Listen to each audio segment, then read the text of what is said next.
My name is Bailey, and today we'll be exploring our fascinating relationship to medicines and drugs over time. You might be familiar with pain reducing medicine like ibuprofen or allergy treating antihistamines, but have you ever considered your morning cup of joe, or rather the caffeine in it, as a drug? Caffeine is known as a source of energy.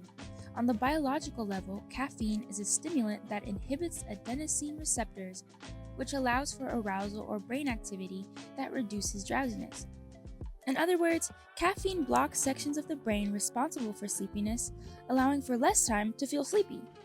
What's even cooler is that caffeine is an evolutionary adaptation developed by plants to chemically ward off predators like insects. It is actually this chemical defense mechanism that serves as the basis for modern day medicine. Now, caffeine isn't the only example of a plant derived substance that affects our health. In fact, many plants have evolved chemical defenses to protect themselves, and humans have found ways to use those same chemicals for our benefit. Let's take a look at one powerful example from the jungles of South America.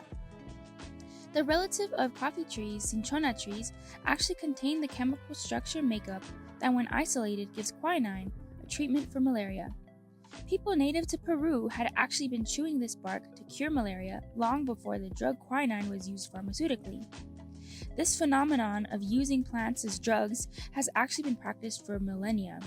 Many populations across the globe have been familiar with all that plants have to offer.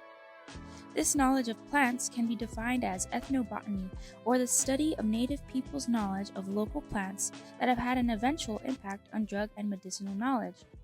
So, as you can see, we are more connected to plants and nature than meets the eye. Every day, we interact with our natural environment and all of its services, from a cup of coffee to pain medication, all thanks to the combined knowledge of science and centuries of ancestral and regional practices. Thank you for listening. Please check out the description for links to resources and feel free to ask any questions in the comments.